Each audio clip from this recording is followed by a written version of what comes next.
Анх биений юм үзэж байгаа охтууд болохоор өөрийгөө сайн ойлгодгүй л те. Ягаад тэгэхээр одоо за нэг цус үзэгснээс нөгөө цус үзэгдэх хүртэлх хугацаа маань 21-ээс 35 хоногийн мөчлөгтэй хэвийн гэж үздэг. 2 үе шаттай гэсэн үг. Тэгэхээр эхний үе дээр болохоор эстроген даавар буюу одоо нөгөө эмэгтэй хүнийг эмэгтэйлэг байлгаж яадаг, үндгээс боловсруулж яадаг, нэг аашаараа шингээ сайхан байлгаж яадаг, арьс одоо саастыг сайхан чиглэг байлгаж яадаг. Энэ даавар маань их давмгай ялгарч яадаг. Энэ үед бол эмэгтэй хүмүүс их нөгөө одоо сэтгэл зүйн болоо биеийн хүчний маш их эрчимтэй байдаг үе.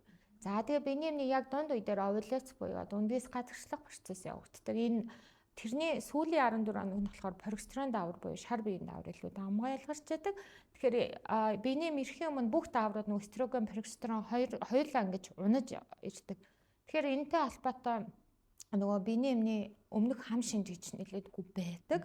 За энийг бол нөгөө эмэгтэйчүүд эмчнэр бол нэг тоодоггүй гэх юм уу. Одоо илүү эмгэг байдал руугаа за илүү амь насанд тулгамдсан асуудал руу илүү анхаарад энэ нэг сар болгоны савлгаат байдлыг бол ерөөсөө тоодгүй. Дааврын тэнцвэрт байдал одоо тогтохгүй ядж байгаа дээрээ сарын тэмдгийн савлгаа ороод гэхээр одоо өөрсдийгөө ч нөгөө охтууд ойлгохгүй. Тийм учраас нөгөө гэр бүлийнх нь маш сайн ойлгох хэрэгтэй л дээ. За тэгэхээр одоо энэ сарын тэмдгийн өмнөх хам шинж дээр биеийн талаас болоод сэтгцийн талаас ийм хоёр талын өөрчлөлтүүд бол гарч ирдэг гэсэн.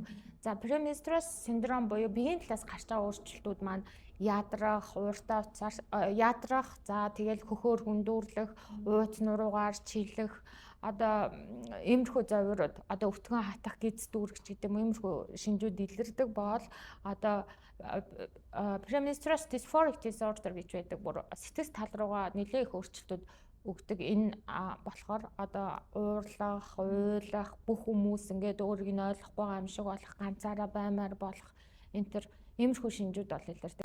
Энэ маань өөрөө бас амьдралын чанарт бас их нөлөөлдөг байна л дээ.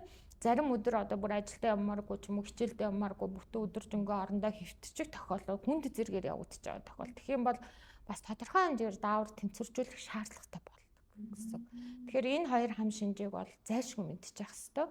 Ээж нар одоо эгч нар маань гэсэн үг тийм. Өөртөө дээрээ ч гэсэн анзаархад бас тодорхой хэмжээр хөнгөн зэрэгээр бол явагдчихэдэг. Soul Lab контентын ерөнхий ивент тэтгэгч Дерматеспер баталгаажсан дэлхийн хамгийн нэмгэн живх Baby Lab.